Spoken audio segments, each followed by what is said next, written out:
Iran रो 100 missile माड़ Tehran रो समस्त missile को खसाइला अमेरिका। मध्यप्राच्य युद्ध मध्य अमेरिका राष्ट्रपति डोनाल्ड ट्रंप को बड़ बयान कहते अमेरिकार एक अति गुरुत्वपूर्ण सामरिक घाटी उपरकू ईरान 100 मिसाइल माड़ करथिला किंतु अमेरिका से सबको रोकबार सफल होइछि बोली ट्रंप कहते। प्राय 100 मिसाइल अमेरिकार एक शक्तिशाली एवं गुरुत्वपूर्ण स्थान को लक्ष्य कर छाड़िथिला ईरान। ए मिसाइल गुड़िक घंटा को प्राय 2000 माइल बेगर माड़ी आसुला किंतु अमेरिका से 100 जाक मिसाइल को आकाश में ही मारी खसाई देथिला। ए समस्त मिसाइल समुद्र में पड़िथिला एवं अमेरिकार कौनसी क्षयक्षति होई नाही बोली ट्रंप कहछन्ती। अमेरिकार प्रतिरक्षा प्रणाली एते शक्तिशाली जे ईरान रो बड़ आक्रमण मध्य विफल होइछि बोली स्पष्ट भावे कहछन्ती Trump.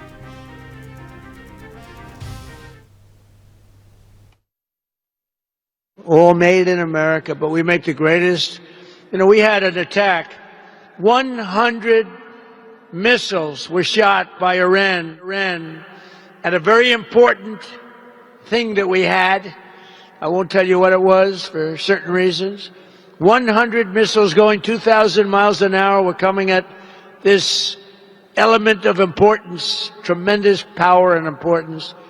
And of the 100 missiles coming at us, 100 missiles were immediately shot down, shot out of the air, fall into the sea. Think of it.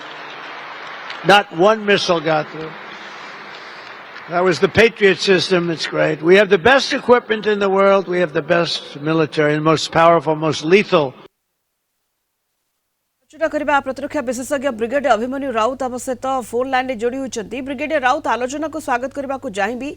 निजे अमेरिका राष्ट्रपति स्पष्ट कर बड़ बयान देते जे 100 मिसाइल माड़ ईरान पक्षर कर एक गुरुत्वपूर्ण सामरिक घाटी उपरको गुरुत्वपूर्ण स्थान उपरको एवं सबू मिसाइल को मारी अमेरिका खसाई देछि किंतु ये बयान करुछि जे किबळे भाबरे आक्रमणात्मक अभिमुख्य रहुछि ईरान रो। ब्रिगेडियर राउत जिते जहाँ कले भी ईरान मुंड नुआऊ नहीं कि से सरेंडर मोड रे आत्मसमर्पण ये नहीं।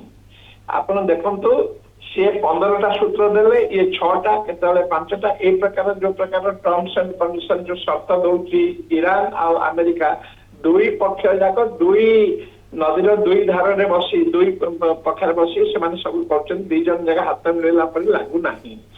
तेणु दिन को दिन युद्ध प्रबल टू प्रबलतर होची जेमती आपण कहले 100टा मिसाइल को से खसी देछि सत हेले तार कॉस्ट इफेक्टिव केते तार जो दरदाम दाम गोटे लक्ष टंका को गोटे कोटी टंका ए परिका तार सब नष्ट होची। एते अल्प दाम रे से मिसाइल मार करूची ड्रोन पठौची ईरान आउ ता प्रतिबदल रे से माने कोटी कोटी टंका बिलियंस मिलियंस टंका सब जो थार्ड हो कि से पैट्रियट हो कि अन्य मिसाइल सिस्टम जो माने एयर डिफेंस प्रणाली अच्छी ताकि माने नष्ट करिया तो लगेचंदी। तेणुक अमेरिकार जो कॉस्ट दिन को दिन जो युद्ध रे जो खर्चटा दिन को दिन बढ़िबार लागिची से ट्रंप एबे टिके चिंतित अच्छी से चाहते जेकोसी मते से युद्ध जमी ओहरिबे कि ओहरिबार गोटे फेस तांकर मुह को माने ये हला परी बंचेला परी किछि हेले गोटे जिनसटे मिलु नाही काहेकि ईरान कौन सी शर्त से राजी न हो से कड़ा शर्त रखुची ईरान को काले ए सब कले माने साइकोलॉजिकल वारफेयर जो प्रकार से पकई आसपर चाप से चाप काम करूना कहले कौन चाप काम करूना ईरान कौन शर्त मानिबा को राजी नुहे आक्रमणात्मक अभिमुख ईरान जारी रखी 100 मिसाइल माड़ होइछि ईरान पक्षर ये अमेरिका राष्ट्रपति डोनाल्ड ट्रंप का बड़ बयान सामना को आसी मध्यप्राच्य युद्ध मध्य। धन्यवाद ब्रिगेडियर अभिमन्यु राउत प्रतिरक्षा विशेषज्ञ फोन लाइन आम सहित जोड़ी होते।